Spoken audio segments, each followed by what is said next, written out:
another Getting Real with Ashleydawn. I am Ashleydawn, and I want to get real with you.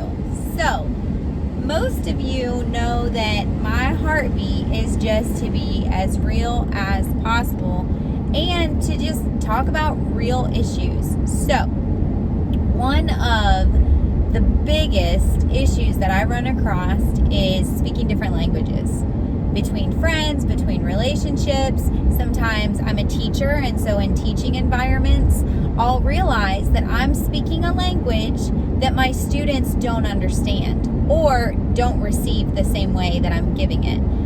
Friendships. I will realize that friends don't speak the same language as me, and vice versa. I don't speak their language, they don't speak mine. In relationships, this is one of the biggest things that marriage counselors will tell you. Read the love languages book, because you will understand that different people receive love different ways and different people give love different ways. And if you're giving love in a way that your partner doesn't receive, you're kind of just throwing it on the ground. It's not making as big of an impact as it possibly could.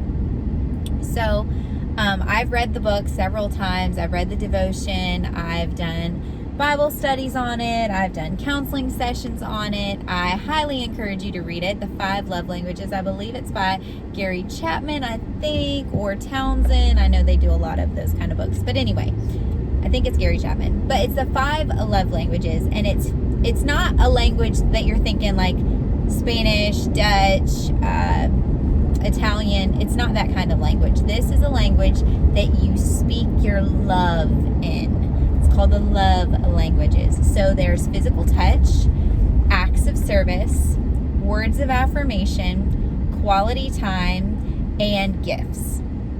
So for me personally, I am a words of affirmation person. I'm sure you are not surprised. My number one way that I give love is I try to affirm people. I try to cheerlead them. I try to let them know how special they are. Granted, I keep it real, and I'm not going to say things that I don't truly feel or truly mean. So I'm not just going to, have some niceties.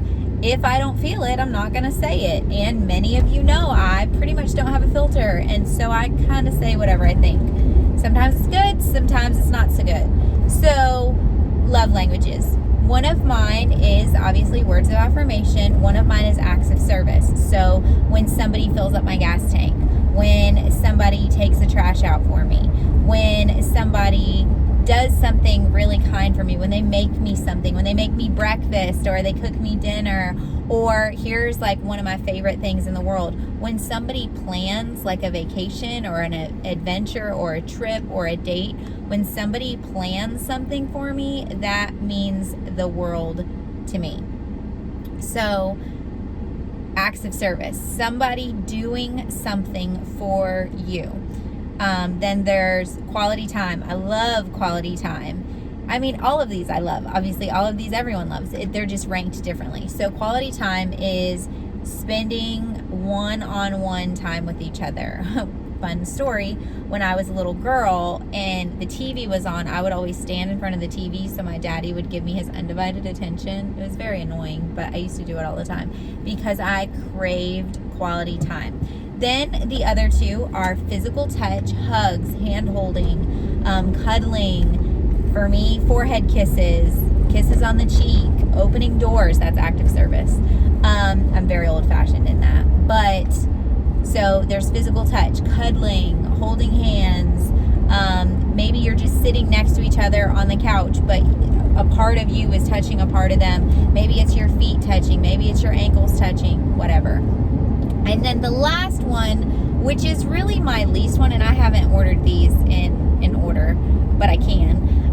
The least one for me is gifts. Like somebody going to the store and buying you something. Now, don't stop me. I love gifts. I love them. I think they're awesome. But for me, I would rather have like a massage, which is like a physical touch gift, or a date, like an adventure, which is an acts of service gift, or a letter or a card. Cards are my favorite gift in the whole wide world.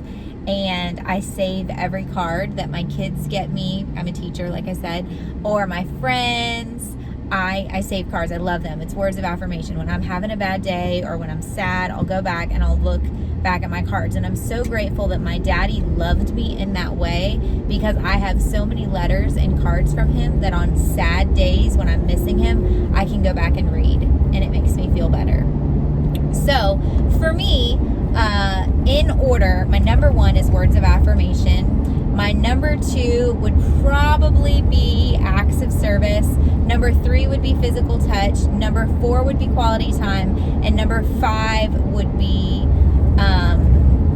gifts, in order. I like them all, but I like certain ones more than others.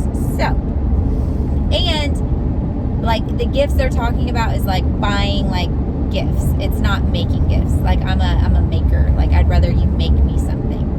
But anyway, so the book talks about if your love language is physical touch and the person you're with doesn't like to be touched, that's going to be a problem. Or if your love language is words of affirmation and the person you're with is shy or is super introverted and you're super extroverted and they don't talk a lot, that's going to be hard. It's going to be very hard.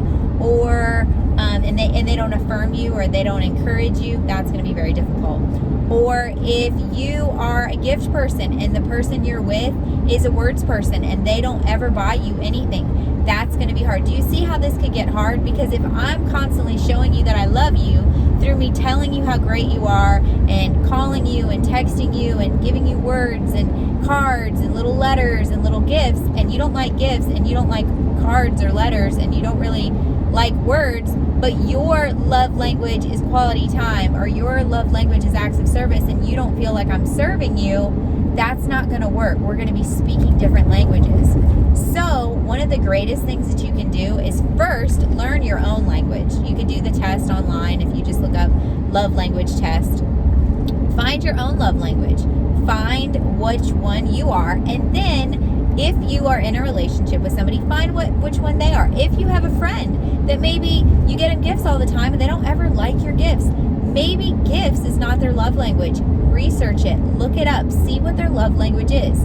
Because you can spend all the money in the world. You can go in debt, right? You can spend millions and millions of dollars buying people expensive gifts, but if they're a words of affirmation person, those gifts aren't going to mean anything to them. I mean, they might appreciate it, but it's not going to fill up their love tank as much as if you were speaking their language. For instance, for me, I'm a professional in my own life. If somebody gave me, let's just say, a Louis Vuitton purse, a $5,000 purse, right? I'd be like, oh, wow, thank you for, spending that. You could have given me a check. No, I'm just kidding. But if somebody gave me a really super expensive purse, right? Or they gave me a 2-page letter about all their favorite memories with me and just really like a love letter, like a really sweet love letter. I would prefer, and this is crazy, I know there will be people that comment below and are like, you're crazy, a card costs $2 and a purse costs $5,000. It's not about the cost for me. I'm a sentimental person, so literally money doesn't really mean anything to me. I mean, I need it to live and to pay my bills, but other than that, I really don't care. However, if somebody pays a bill for me, that's an act of service and it's different. You get what I mean? So, somebody gets me a really expensive purse, that's nice, but I would have much rather preferred a love letter. I would have much rather preferred a card, or them encouraging me, or a picnic on the beach and us holding hands, and you know what I mean? So you just have to understand what's your love language, and then what is the person in your life. If you're a parent, they actually have love languages for kids. I have learned in my class that there are different ways to reach different kids. One of my kids is, she does not care about words. I could affirm her. I could cheerlead for her. I could tell her she's the greatest person in the world. That's not her love language. She wants me to sit next to her. She wants me to give her hugs. She's a physical touch person. So I try to give her high fives, and I'll try to give her hugs, or I'll try to come behind her and pat her back, or let her know that she's seen. That's the way that she receives love. I have another student in my class that loves gifts. The smallest little gifts matter the most. So anytime she does something really, really exceptional, I'll get a little surprise gift and I'll wrap it up, and she is just over the moon. I have a student that's a boy, and when you encourage him, it literally lights him up. You could tell him, you're doing a great job, and that one compliment will empower him for the whole week. So you really have to find, okay, what is this person's love language, and how can I fill their love tank so they feel seen, celebrated, and loved? Those are my 3 things I always say. Those are, in my opinion, my deepest needs. I want to be seen, I want to be celebrated, and I want to be loved. I want whoever's in my life to show me that they see me, that they celebrate me, and that they love me. So a lot of that is words, right? A lot of that is acts of service. A lot of that is physical touch too, and quality time. But my love language, if somebody is speaking a different love language, my tank is going to be empty. Especially if I'm constantly pouring out. It's just like checks and balances, right? If I am making more withdrawals of myself and deposits in other people, I'm going to be in a negative balance. I'm going to be in a deficit. But, however, if the people in my life, say I'm married, okay? If my husband is pouring into me and he says, baby, I know that you're a words of affirmation person, and I am not good with words, but I'm going to try for you because I love you that much. Well, that just turned into words of affirmation and acts of service, because he's doing something that's not natural to him. So that's going to mean the world to me. Or, for instance, one of my friends made me a piece of art. That's an act of service. It's an act of service. And those little things fill me up. I didn't understand the depth of how important it was to speak the same language, or to speak the other person's love language. I would used to get so frustrated, especially with my mom. So I didn't know what my mom's love language was for the longest time, and I used to buy her gifts all the time. And I would buy her, like when I was making really, really good money in country radio, I would buy her Coach purses and Michael Kors purses and a fancy True Religion jeans. And I would buy her really, really expensive stuff, because I thought, oh, she's never had anything this nice. I'm going to just treat her. She did not care. She wore them fancy $300 jeans out picking weeds. She wore that little purse like to the park. She did not care about the gifts I gave her. They were nice, but they didn't impact her. When I realized that she was a quality time person, and I realized that if I just sit with her and play a video game or a board game, or I just sit with her and do something that she enjoys, maybe a diamond painting, or maybe we used to play Mahjong all the time together, or canasta. Like when I would spend time with her, it was the greatest gift in the world. So what I learned saved me a lot of money, because I realized I was speaking a different language. She didn't care about fancy gifts. She wanted me to spend time with her. And the same went for my dad. So my dad was a quality time person too. He loved you spending time with him. It was his favorite thing in the world. And so it worked, because my mom and dad loved spending time together. They learned to speak each other's love language because it was what they both wanted. Sometimes you get lucky and you speak the same language that your spouse speaks, and it's a little easy. But in true Ashleydawn fashion, I believe that nothing worthwhile is ever easy. So I don't believe that anybody is exactly the same person and loves exactly the same way and it's easy. I think everything is a struggle, and especially a marriage, it takes work. There's a Kane Brown song, you gotta make it work, not saying it's easy. Like, look it up, Spotify, Kane Brown, work. Marriage is work. Relationships are work. Relationships are staying committed to the person long after the little twinklies in your stomach fade, long after the honeymoon phase fades, right? When they're not putting the toothpaste cap on right, and they're leaving a mess all over the bathroom, and they're doing insert thing here that just annoys you to no end. You have to realize, is it worth the work to you? And if it is, then you'll do whatever it takes to make the relationship work. Sometimes you got to learn to speak a new language. If your spouse loves physical touch and you don't, try. If they're worth it to you, you will try. If your spouse loves gifts and you're not a gift-giving person, okay, why is there like a 2-year-old on the sidewalk by themselves? I don't see any kind of parent. That's a little on the scary side. If you are a quality time person and maybe your spouse is a words of affirmation and they just want you to write them letters all the time, they don't really care if you spend time with them, well, you're going to need to have a conversation and let them know, hey, this is how I need you to love me. And here's the deal. There is no problem with telling the person that you're with, telling the person you're interested in, this is the way that I need to be loved.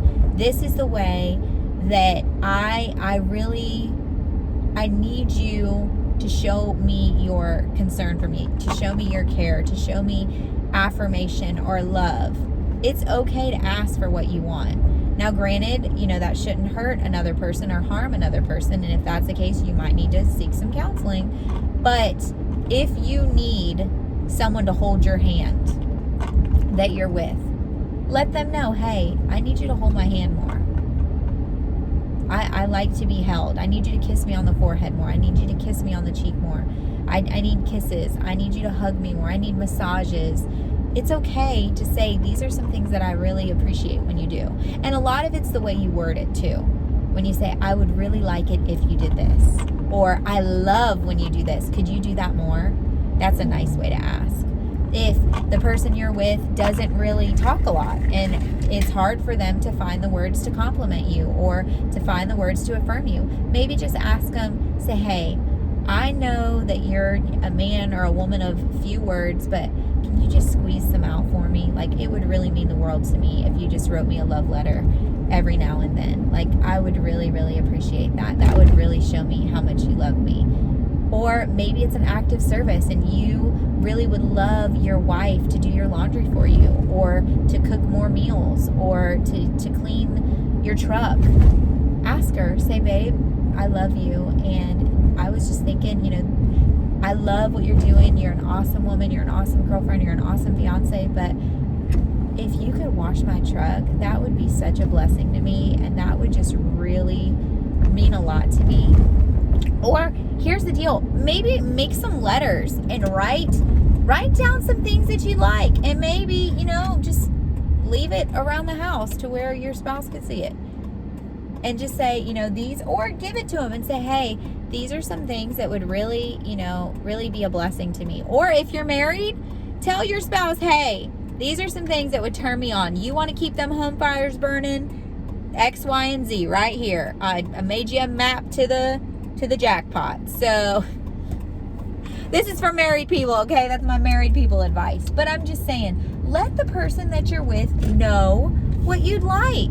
It's okay to let them know, hey, I'd like if you did this. I would like if you didn't do this.